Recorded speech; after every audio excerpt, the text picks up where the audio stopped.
Welcome to the Quality of Mind Transforming Business podcast, where we explore the game-changing understanding that can unlock new levels of performance and well-being in the workplace. If you want to be part of the new breed of leaders in business, if you're fed up with the conventional echo chamber, and if you want to be part of a revolution in human potential, then join us to discover the powerful resource that lives before our psychology. Hello and welcome to the Quality of Mind Transforming Business podcast series. And another wonderful episode lined up because today I am lucky enough to be joined by Jennifer Kaufman from Boston in the US, who has got, well, there's lots of things actually Jennifer and I will talk about, but she's got such a great inspirational story at one level, and she's able to point to what's behind that and the secret sauce for everything in life and work. Jennifer, it's a real pleasure to have you here. Welcome to the show. And would you be able to start by giving listeners a little bit of background and how come you've got to where you are today, your journey, which resulted in you being an inspirational filmmaker and a coach and consultant? Thank you, Piers. It's a pleasure being with you today. And, I want your listeners to know that it wasn't always this way. I grew up in a paradigm where, in a home where in order to be successful, I had to work hard. And I took that literally and I took that belief. And so I worked the hardest I could to be the best I could be. I started out in the corporate world and I worked in the finance and investment industry for a number of years. And I was fortunate and blessed because I went from working in the mailroom to becoming a vice president in charge of our highest net worth client within a 5-year span. So Wow. I took working hard seriously, right? Yeah. Like I was just like, boom. But guess what? That was my life. Work was my life. Now I was passionate about it. I loved what I did. Don't misunderstand. But looking back on it, I missed an opportunity to, it was difficult to maintain a relationship at that time. And also because I worked so hard, there was no space, no room to create a family. And that was something that I really wanted to do. And so I struggled to get out of this paradigm of working hard until fast forward when I was 42 years old. I am at the Boston Marathon for the very first time. And I happened to be standing 15 feet from the first of two explosions that left me feeling emotionally, physically, spiritually shattered. And here's the irony. I had just come off my best year in business. Every single one of so I had transitioned out of the corporate world because I had burnt myself out. Now, in the beginning, I used to say it was the company's fault. Well, the truth is I did it. I bought the belief that you had to work hard. And so I did. And so I left the corporate world wanting to start my own company, which I did. I've owned and operated it for 15 years now. And the truth is I took that same paradigm and just brought it into my business in the beginning, right? So I started my business in 2007, the year prior to, one of the economic recessions. So the truth is my business started to take off in 2008.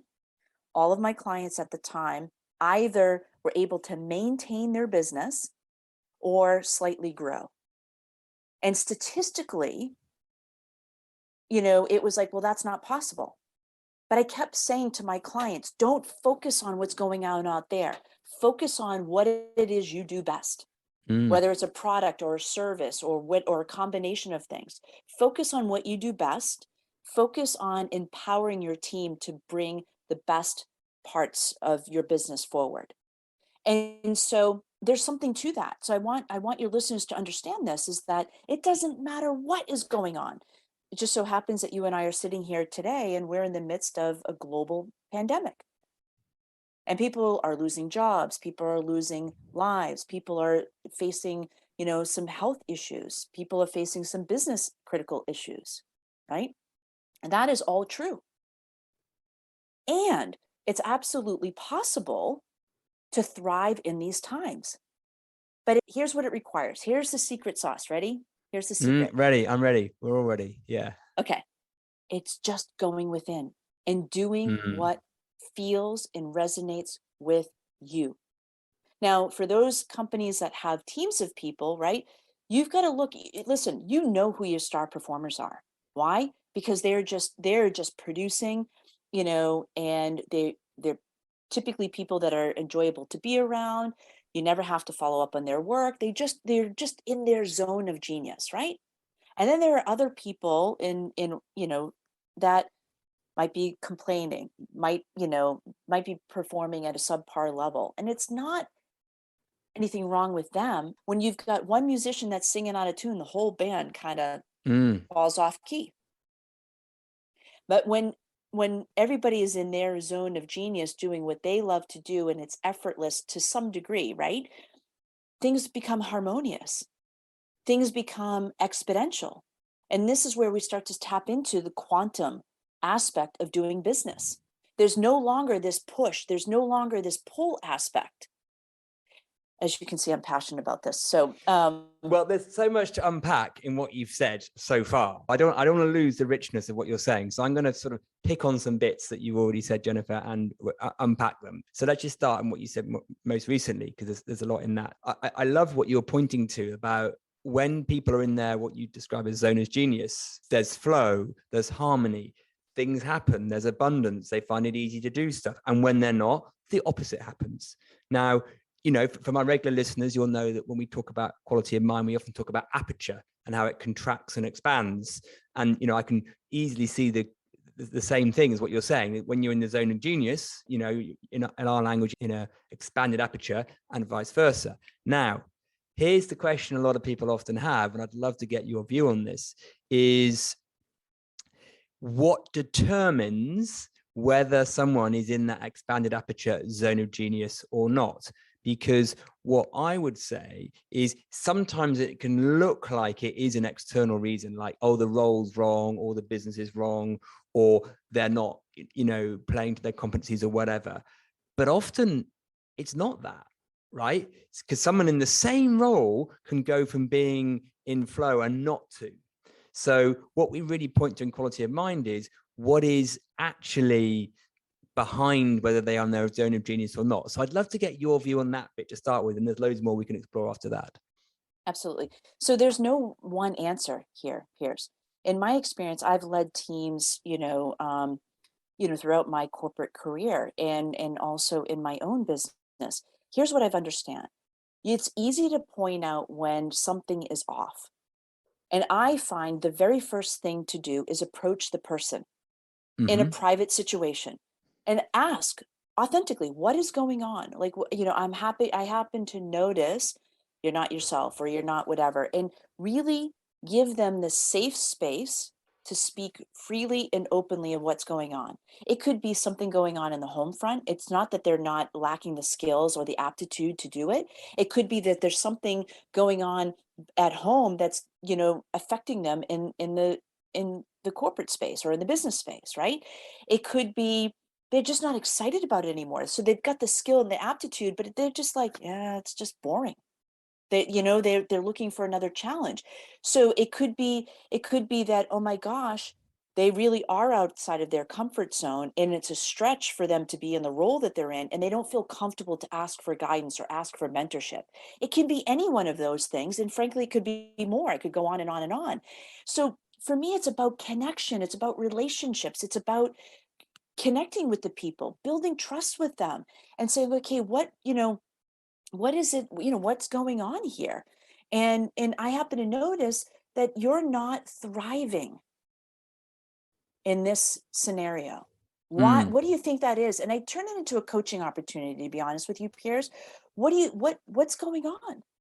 What is it? What would have you, you know listen, it's not realistic to think that we're constantly on and constantly thriving. So I want people to really understand that. Is that, in fact, I just came out of a business meeting with one of my business partners, right? And we weren't aligned on something.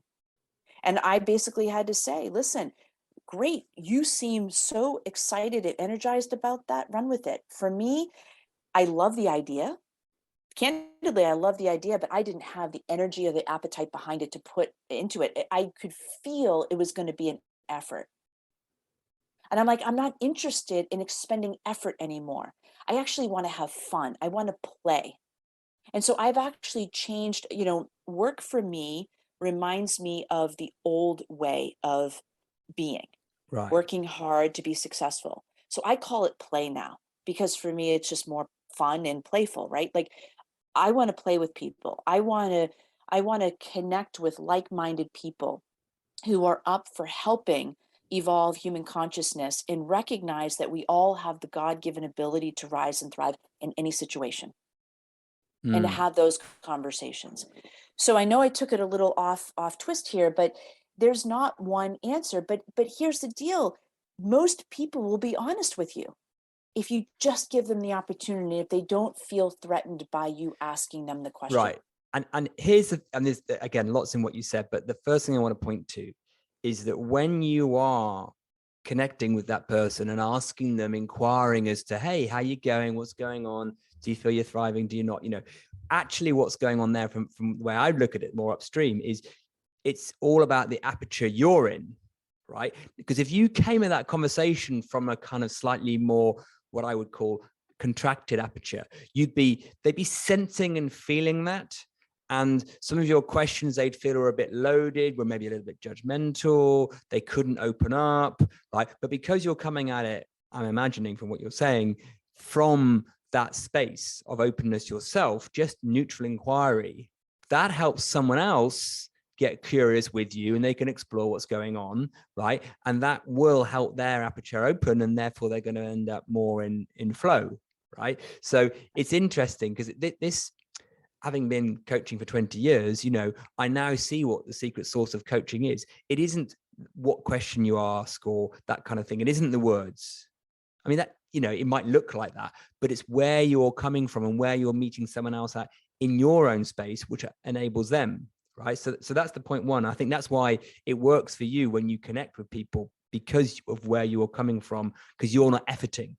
And then the second thing you pointed to, which is sort of similar, but a little bit different context, is, the conversation with your business partner. There's something that's flowing for them, right? There's absolute flow for them. Yeah, I want to do this. And for you, no, less so, right? Now, because you are tuned in to what I call the barometer, right? So you can tell, I've got quite a bit of thinking about this. That doesn't feel easy and flow for me, right? So you can sense that. Now, rather than, you could push through it, I guess, if you wanted to, using discipline and willpower, which would be in the old you, right? So hard work. But instead you're going, that doesn't, my aperture is not right on this. Therefore, why push through? Because I like to enjoy stuff and have fun. So I'll go with where the wind's blowing, which might be direction B, not direction A. So Exactly. it sounds like that's what you've tuned into. Whereas before, in your old paradigm, when you were efforting, you would just sort of use your willpower and psychological efforting to try and push through everything, which led you to burnout. Now, does that make sense? Absolutely. And you're spot on. And I want to say it's beyond the mind, right? So Yes. we're having a conversation about it's so I want to be really clear. The idea that my business partner had was brilliant, right? So from a mind perspective, it was like, that's a great idea. I think that's great. I think that has legs to it. I think that has traction, right? But when it came to, well, hey, you want to help me implement this? I'm like, no, because for me, it's like, to use an analogy, it's like going to the gym and doing a workout that I'm not at all excited about. Mm. You know, like okay, I got to go do this because someone said I've got to do it and this is what it's going to take for me to get my body into shape, but I'm not at all excited about it. I'm not interested. I'm actually not interested. So for me, I was like, okay, can I do it? 100% I could do it. But I could feel energetically, and this is where I want, your listeners to see it takes practice, right? And what I would say is the easiest way to tap into this is to be fully present in the now moment. If Yes. your mind is on, which mine used to be like on overdrive, and it was just constantly, I call it like the monkey brain, right? And it was just nonstop. I've gotten myself to a point where I can be present most of the time. I'm not there 100% of the time, but I can be fully present in the now moment with you. And as a result of that, I can tune into how my body feels. So right now we're having this conversation and I'm pretty lit up about it because I feel connected to you. I feel like we're having this heartfelt conversation about something that we're both passionate about. We're coming at it from slightly different perspectives, but we understand each other. It's actually really fun, right? And it's expansive, right? And that is what you want to look for. Do you feel expanded, or does it feel like somewhat contracted? You know, the idea may be brilliant and great, but if you don't have that resonance, that energetic feeling that goes behind it, it's going to be effort. Yes, totally get that. And do you know what's so interesting about that? I talk about, I use just the word recalibration or calibration or a sensory acuity to what you're talking about. Because I believe, and I was for many years, quite numb to that. What you're now being able to tune into, and me too. I mean, I couldn't tune into it before. I didn't really know what it was, but now it's like day and night for me when I'm sensing that sort of openness and when I'm not. So being what you're describing as present in the moment is because you've recalibrated your system to sense that now. Whereas most of us, actually, what we got good at was overriding that, dulling it down until it kind of got normalizedly. We didn't even know we were doing it, right? Slowly, our conditioning crept in, the efforting crept in, and then it looked normal. And then it was like a sort of a little flute in an orchestra getting quieter and quieter and quieter because the brass band was getting too strong. And then all we noticed was brass band. But now my flute versus my brass band, the ratio is different, right? And I can really tell, right? But in my work, I talk about recalibrating to that, which is what you've done over the last decade or so, whilst you've sort of woken up to the efforting, willpower, discipline, hard work way was overriding what was sort of underneath. Yeah. If that's making sense. It makes total sense. I actually want to share something super vulnerable with you, right? Please. So here's the truth, right? So I had childhood trauma that, to be candid, when I was 11 years old, I was sexually assaulted by a man and two women that I didn't know. And I was told that I would, if I ever told anyone, my family and I would be harmed. And I took that literally. Yeah. So here's the thing. So the truth is, in my teenage years and into my 20s, I wanted to hide that part of myself, right? So I did everything I could to look good, be good, and to not let anyone know that that had even happened. So the truth is, I was living behind a facade. And it took such energy and effort to keep this facade because it was a means of safety for myself and my family. So I thought.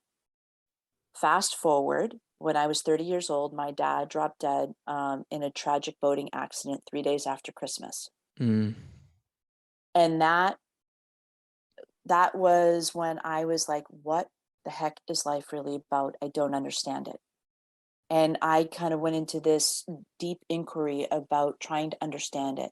Here's the irony. In the grieving process, in grieving my dad, that traumatic experience that happened when I 11 started to come back to the surface. And because unresolved trauma, it's like a cascading effect or a snowball effect, right? And so for me, what was happening, I'm grieving in the loss of my dad, and I'm now being reminded of something that happened almost 20 years prior. Yeah. Right. And I thought I was going crazy. Right. And so at that stage, I was working with a therapist, and she insisted that I tell my family what had happened to me when I was 11. And I was like, absolutely not. I'm not telling anyone. I worked in the corporate world. Had a very prominent position. I was, pretty well known in the industry, and I'm not going to talk about that. So I resisted it. And what happened was my depression got worse. My anxiety got worse. My medication started to increase. So nothing was working. And I was like, okay. And I eventually got to the place of like, fine, if you think that this is truly going to help me, I'm going to do it because this isn't working. So my point here is that I had to be okay with me. all aspects of me. Like right here, right now, like I now look back at an event that happened when I was 42, 8 years ago, now at the Boston Marathon bombings. It blew me open. And Yeah. actually, I now recognize it is the greatest gift of my life. And I know that sounds really hard to hear. I did not believe that in the beginning. That took years for me to get to that place. But I now recognize it helped me dismantle the facade that I had been, trying to hold up for most of my life. And so when people don't feel comfortable being themselves, well, it shows up.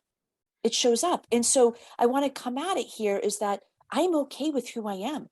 There's things that I've done in my past that I'm not proud of, but I can own it today. I can say, you know what, I did some really stupid things, but you know what? I've learned from it. I'm not a bad person. I didn't harm anyone, but I'm okay with it. So as a result, I'm okay with me. And because of that, I can tap into that essence of me because I, like you, Piers, was numb to it. Like I used to read all these books. I remember reading the book of The Power of Now. And I'm Mm, like, okay, I get it intellectually, but I didn't get it. I struggled to embody it mm, because I was struggling to embody who I am.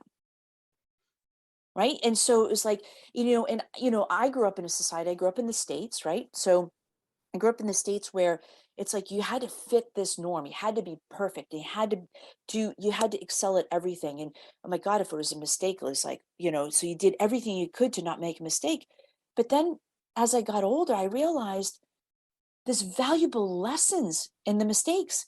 And when you can create a space that allows people that it's okay to take risk and to fail forward. By the way, I don't believe in failing. I believe mm, if you're truly out there, everything's a lesson, mm-hmm. right? And it's like, and you can learn from it, like, okay, and you can pivot and you can grow from it. But if we're in this paradigm of it's got to be right and you got to get it right and put all this pressure, I have found my creativity is stifled. My energy is like, it's rigid because I'm like trying to fit this mold. But when we give people the space to be who they are, I have experienced more creativity comes forth. I experienced more energy comes forth. And here's what I also experienced: projects that people would mentally think, oh my gosh, that's going to take X number of years to do, all of a sudden happens Right. exponentially. Right. Now, I want to point to the project bit in a minute, but I want to just really capture something that you pointed to. Now, firstly, thank you for sharing the vulnerability. I really appreciate that because it's lovely to have that candid openness. But there's something very foundational I want to point to in what you were saying just a minute ago about having to be okay with who you are and all the resistance that you'd shown to what happened to you when you were a young teen, and obviously, and then when your dad passed, and then which was sort of borne out when the bombing happened in Boston.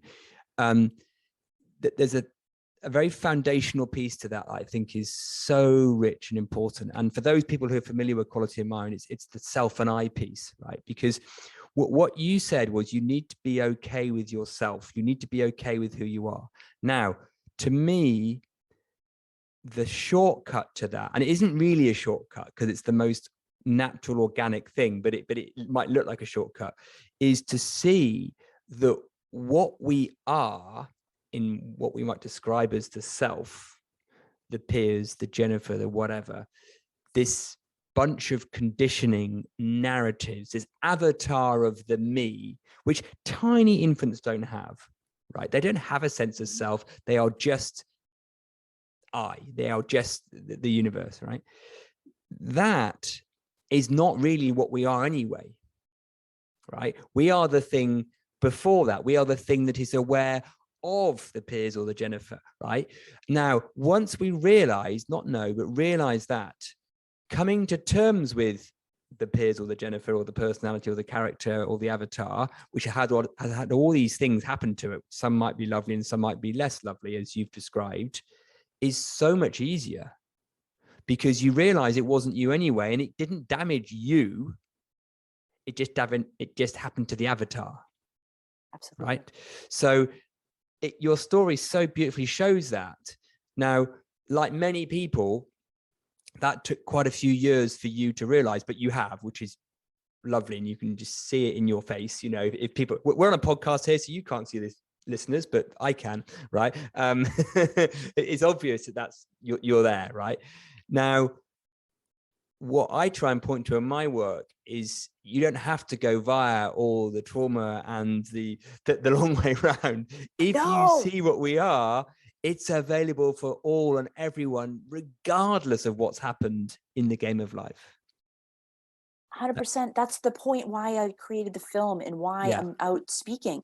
You don't need to have the trauma. You don't need to have the bomb. Please, actually, I would just say, don't do that to yourself, right?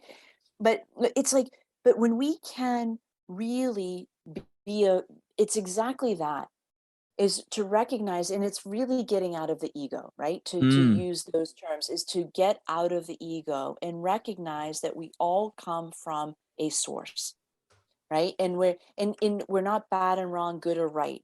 Because the other thing I want to make sure that your listeners understand is that it would be really easy for me in the beginning, it was to hate the two young men that placed the bombs that killed four Right. people and injured Yeah. 264. And let's be clear, I did hate them. And I actually would silently contemplate how I would kill them if I ever got in contact with them. That's the truth. Until I chose to forgive them nearly 2 years later is when my journey pivoted and started to shift. And what was fascinating was that was the door opener for the first time for me to have compassion to those two young men, which I did Yes. not have before. But then that compassion over time led to curiosity of who does this? Why does somebody do something like that? And I learned that those two young men had grown up in an environment where bombs were placed on them repeatedly. Okay. Not something any child, I never grew up like that, right? I grew up in a very safe, environment, in the context of when it comes to that frame of thing, right? So my point here is that I got curious, and then that curiosity led to another level of compassion. And then eventually, I actually genuinely love those two young men. Yeah. And I genuinely have gratitude for them, because if I hadn't gone through that experience, I wouldn't be where I am today doing what I am doing today. And let's be clear, I'm not saying people need to go through a bombing experience. That's not what I'm saying, right? The shortcut is to really, I think, take some time to go within. I don't know about you, peers, but we grew up in a society here in the States where it's like, it's almost like, okay, you should go to school to be a doctor or a lawyer or an engineer because you can make a lot of money at it. But some people, that's not their passion. Their passion might be something completely different. But we live, in a society, it's like, well, to conform in order to make a good living. But when we actually look at what really makes us come alive, what is it that really makes us, that we're passionate about, and start to cultivate what that is and lean into that, and then life becomes like this magic carpet ride. And truthfully, we become in a state of flow. Doesn't mean Yes. we don't experience challenges. It doesn't mean that. But I look at anything else, challenges are like a chisel. It's just like making me an even more resilient, vibrant, stronger human being. And I want to just clarify something for people, or just get people to inquire in something, right? That people might hear phrases like "go within," right, and see what makes you come alive. Now, that phrases like that confused me for about 10 years, right?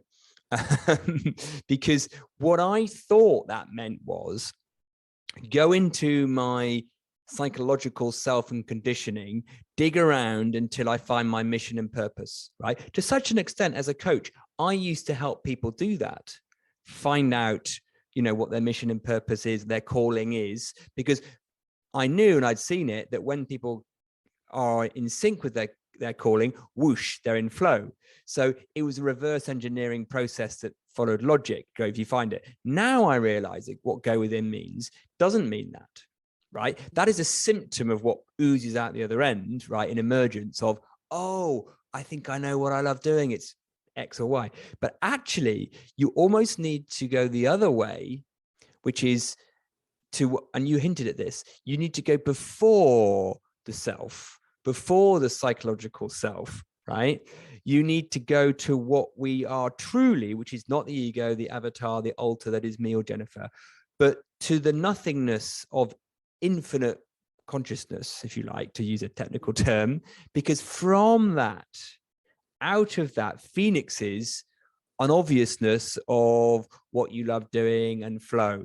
But if we dig around in our psychological selves trying to find it, we just get confused and we get frustrated and so it's actually the go within piece. I always thought went go within me, the mind. Actually, it's to go what I describe as before psychology. Absolutely. And then, and that's often the surrendering, right? To go before, then it comes online. Right. Absolutely. But what stops us, to your point that you've mentioned a few times, what stops us doing that is how preoccupied we are and kind of attached to the busyness of trying to be the right thing for the world, for society, to cover up what we think is wrong with us, which there isn't anything wrong with us anyway, but we think there is. So I better cover that up with some efforting. So the go within piece, I think, there's a real nuance to what that is, because it's not actually go within the personal mind. It's before a space, which is very difficult to describe. People have all been there in little moments. Of course they have. It's almost a space before thought. Absolutely, it is a space before thought. And when I say go within, for me, what that means, and I love this conversation because now you're drilling it deeper. When I say go within, for me, that is getting quiet. So it's actually a form of meditation where I might just sit in silence and just be quiet, and I might contemplate something. And then I just wait for guidance around it, right? So I'm not trying to get somewhere. I'm not trying to force something. It's just like this kind of like there's a surrendering. We all have access to a higher level of intelligence, but there's too much noise in our field, right? We're surrounded by electronics. We're at the stage now where like people can get a hold of you in a nanosecond, right? Because we're so connected, if you will. What I find is I have to disconnect every day and connect into that space, and it is before thought, that gives me a sense and a level of clarity, like, oh, this is the action to take. Call so and so. I might not always understand why to call so and so, but I'll give you a quick example. Had a business meeting this morning before getting on the Zoom or this podcast, and we were talking about various different things that we're going to do for 2022, and one really excited me, and I was like, oh my gosh! And then two people came to mind. I instantly sent a message to one of them, and they're like, I'm available now. I'm available in 20 minutes. Let's jump on a Zoom. We pitched the idea to this person. Within 2 minutes, they're like, yes, I'm in. That's what I mean about being in flow. So I took some time this morning to be in silence and just do my own thing, right? Not any specific agenda, so to speak. I go into a business meeting, I'm fresh, I'm clear, I'm just, open to, and then we're having this dialogue. Some things resonated for me, others didn't. But because I was in the present moment, what dropped in was, hey, call so-and-so. And I was like, oh, okay. And so while I was on with my business partner, I said, hey, I'm just going to message so-and-so and see if they're available in the next day or two. And just so happens, he was like, oh, I'm available. I can meet in 20 minutes. Great. I'll send you a Zoom link. We'll jump on a quick call.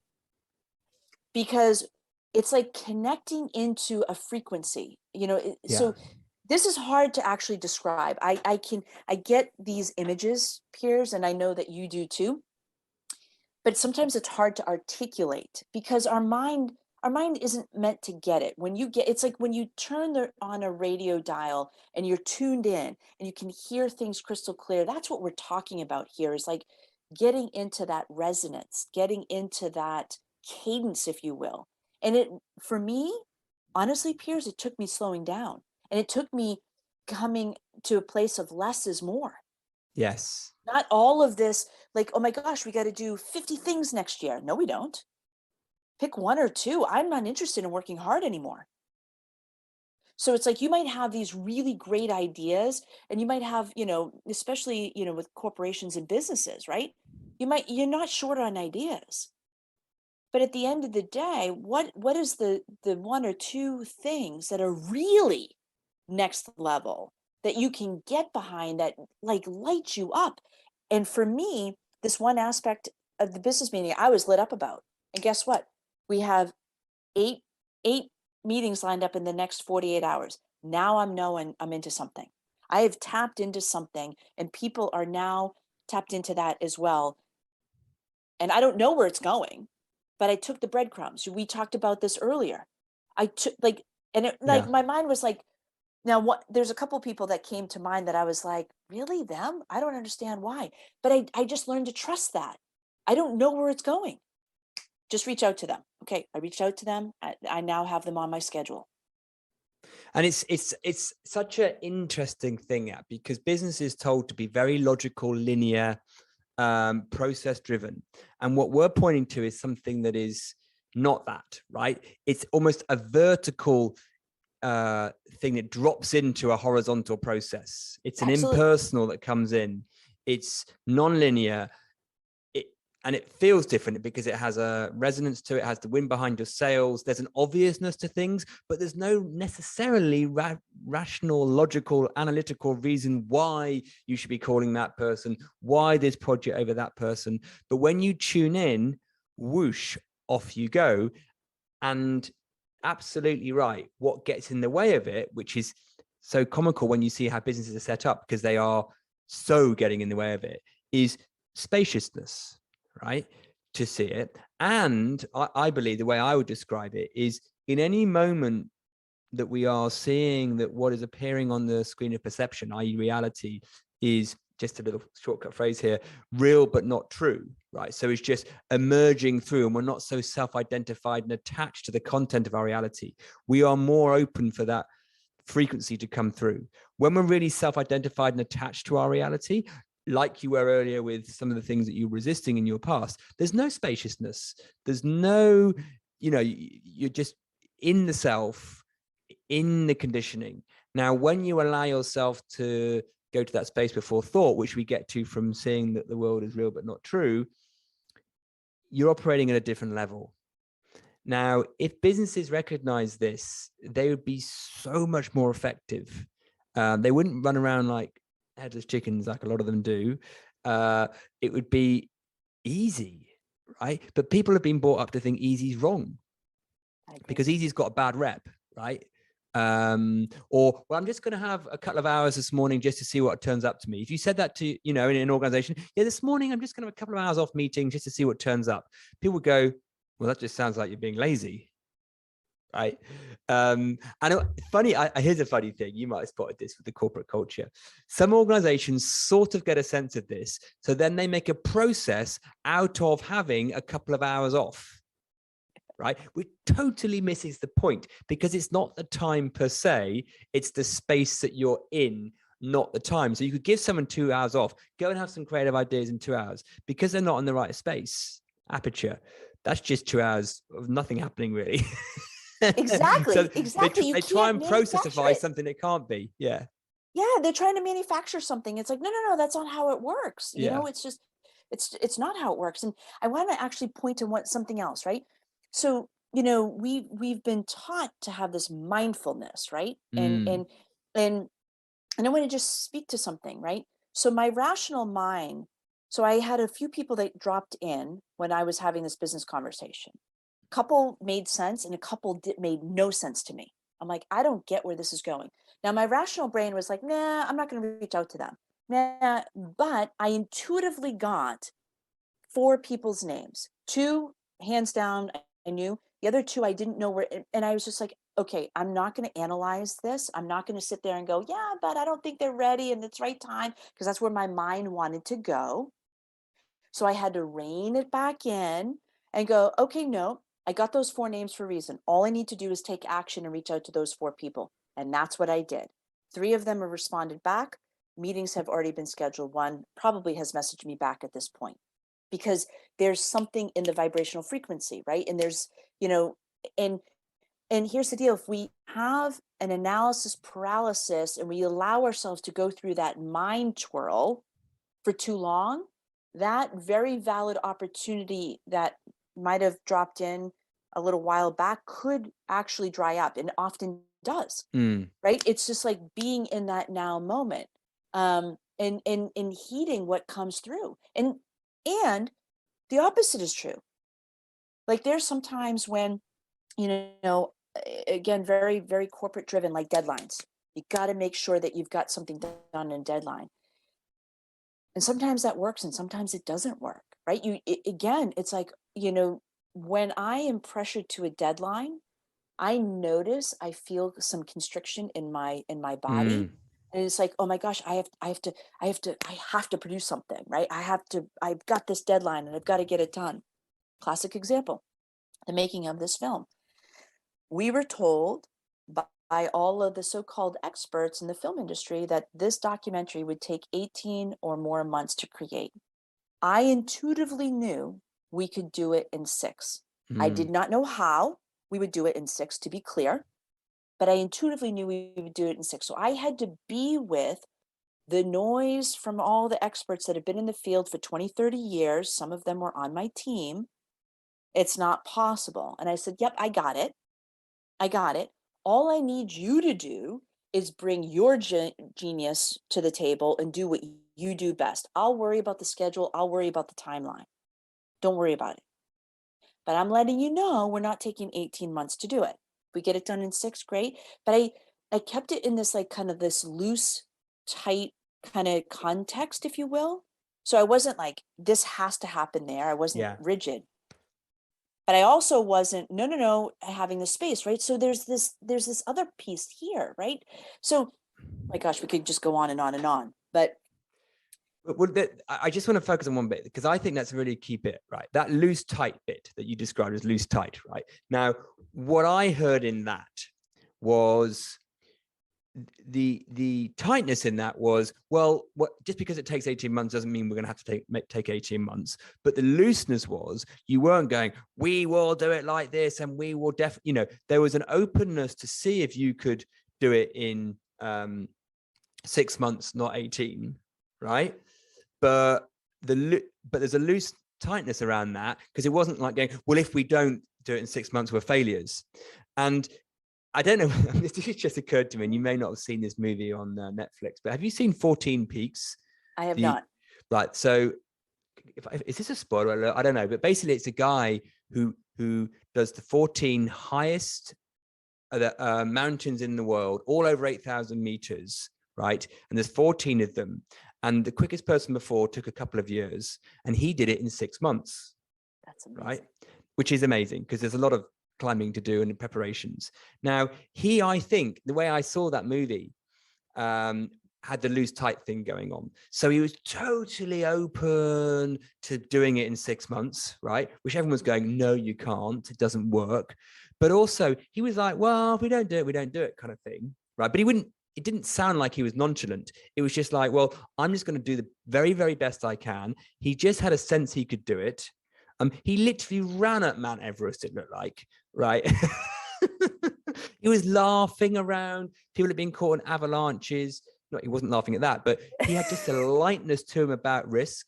But he was sensible too. He but there was just something about the space he was in, which was loose, tight in your language, right? And it sounds very similar to what you were doing with your project around your movie, right? Which was, well, I think we can do it in 6 months, right? Why do we need to buy into the narrative of 18? But you weren't kind of whipping people to do that, because that would be stepping on.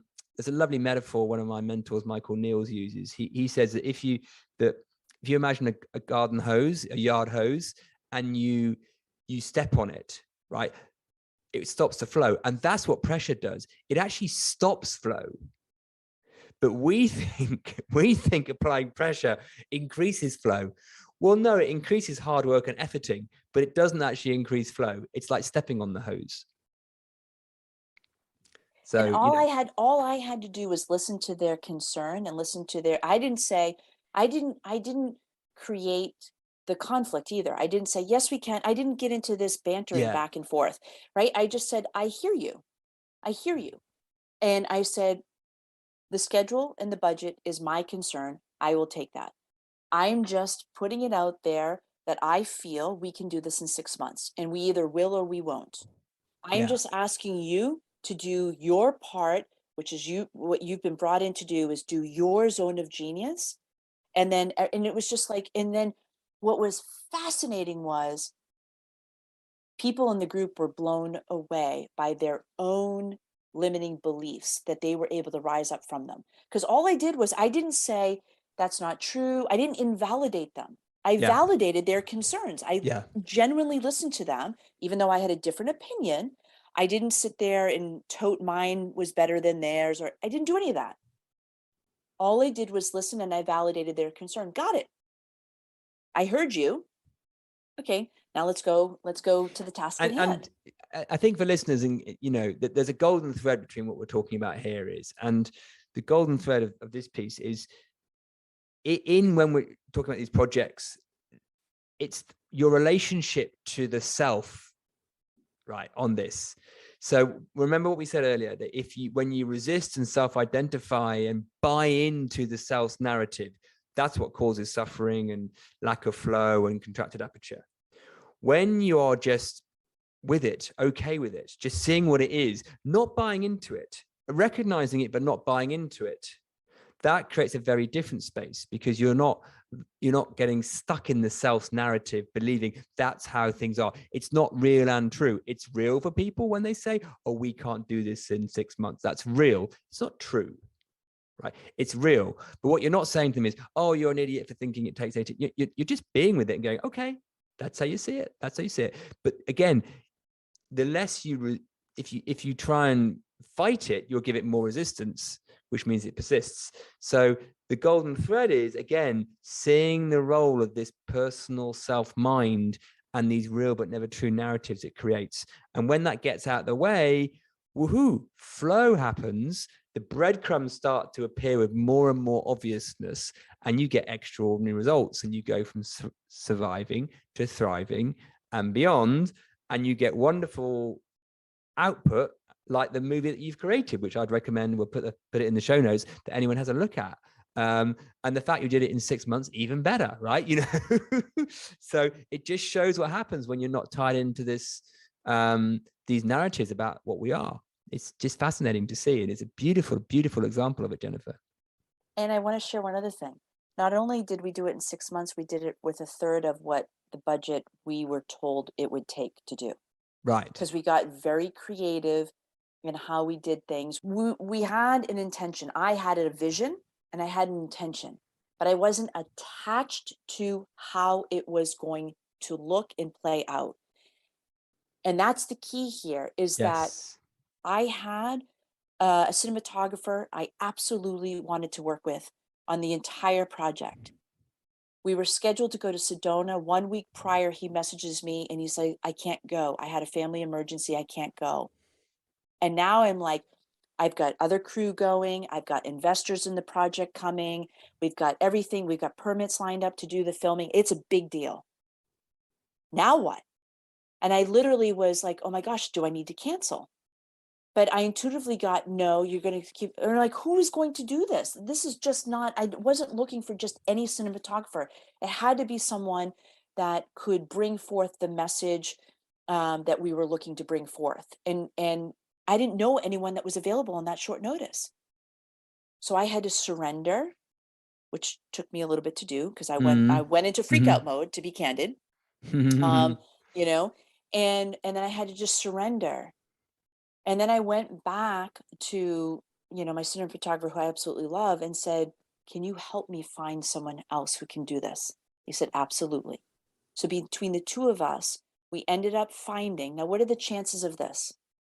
We ended up finding one of Anthony Bourdain's cinematographers, who just so happened to be in Arizona the week that we were shooting, and just so happened to be available.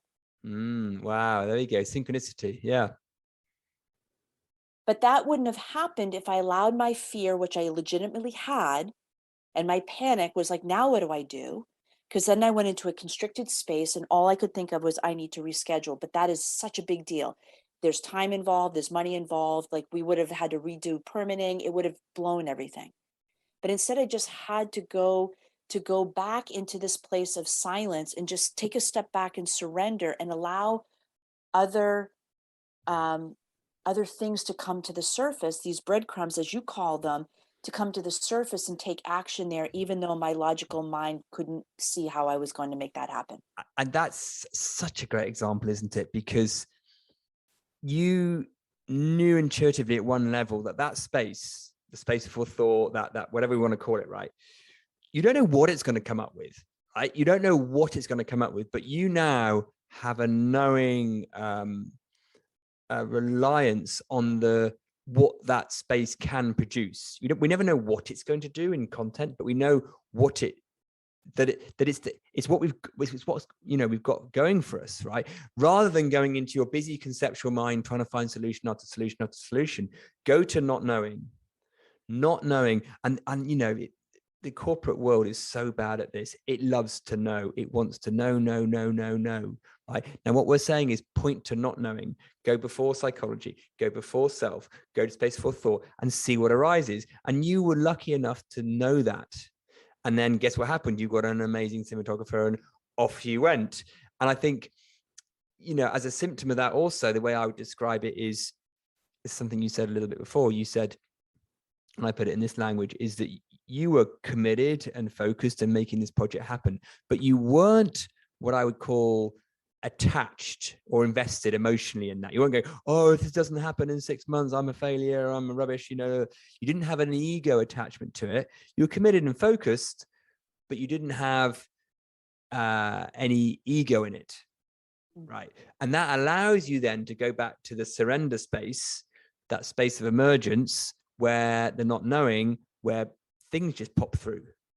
So, and that's also why you described a while ago is I don't like work now. I like doing things that are fun, because that's the same space, just different language, right? And if something feels efforting and you've got something on it, you're not going to get the best out of yourself, right? So at one level, isn't it simple? I mean, it's not easy, but it's so simple. It is so simple, but our minds, we are conditioned to keep going to the mind, and we're actually what we're pointing to is it's beyond the mind. Is way before that. Absolutely. And that took me decades to suss. Now I think I've sort of started to see it now, and luckily my work is all about that. But we are so innocently, invisibly educated the other way. Now it's something I try and do as a dad is keep pointing my kids to it. But anyway, Jennifer, time's are ticking, sadly. But so is there anything, there's so many things we could talk about. There should be a part 2, but as a succinct little finale, is there anything you want to say to summarize or conclude what we've been talking about? I mean, it's been such a great conversation, but is there anything you'd like to add at the end? I just take the first step, right? I want the listeners to understand, I think the biggest takeaway for me, if you were to sit there and say, okay, what were the key elements that help you get to where you are today? Number one for me, doesn't mean that this is for everyone, but for me was slowing down. Mm-hmm. Slowing down. I was constantly chasing the next best thing and chasing it because it was filling a void inside of me. So one, had to slow down. And number two, it actually being okay with all of me, right? And that takes time for me to get there. But I would encourage people, don't wait for the traumatic experience to happen to wake up to it. Start to do that work now. If you're not lit up and excited about life, then it's time to actually take a time out and start to, engage with people like Piers. This is what you do, is help people. You help people get, start to tap into what it is that they want to do in life and start to take actions in pursuing that. So if you don't know how to get started, reach out to somebody like Piers, who can truly help you get on your path, whatever that may be. But you don't need to do it alone either. That's the other thing I would say, Piers, is that I'm grateful I'm grateful to my mentors and to my coaches, because I wouldn't be where I am today without them. And I still, engage with them because I'm constantly wanting to create an even better life for myself and all of those that I touch. Mm. Wow, that's great. I mean, what I heard you say there was, firstly, slow down, stop chasing whatever in life to fill this made up void, right? So slow down, stop efforting and chasing, start to see that you're okay. You're absolutely, what you are before the self is absolutely solid, okay, ring fence. That's undamageable. So be okay with you. And you also then at the end sort of mentioned, there is more to life. That there's a poster behind you, which I know is part of your tagline, right? There's got to be more to life than this. Yes, there is, right? It would be my view. So don't wait. I mean, why would you wait? I think people do wait because they can't imagine what it would be, right? Because it's the unknown. So they think, well, I know what it is now, and that's kind of okay. I'm kind of comfortable. But what we're saying is, oh no, there's something beautiful that will emerge. Who knows what? No idea. But there's more mojo, there's more joy, there's more freedom, there's more richness of life all over with ups and downs to be had. So go for it. And just follow the breadcrumbs. You don't know where it's going to go. If you wait for all the breadcrumbs to appear, you're missing the boat. Absolutely. Absolutely. And that's absolutely key. So Jennifer, we have to press pause on this now because it's, because of time, but it's been such a lovely conversation. There's lots of things we could have dived into, right? To be honest, I think you and I, as you said, we're pointing in the same direction from slightly different doors, but it's, pretty similar. I've really enjoyed talking to you. So thank you so much for giving it your time, because I know you're a busy person. So thank you so much. And for listeners, we're going to put the details of Jennifer's stuff and her show and her great movie in the show notes. So do check it out. Thank you so much for the conversation. Thank you. Well, listeners, as usual, we'd love to hear any feedback. Let us know. Details will be in the show notes. So as usual, until next time, have fun being curious. If you enjoyed listening to this podcast and want to know more, check out our website at qualityofmind.biz. And also feel free to reach out and leave us a review or a comment. Until next time, have fun being curious.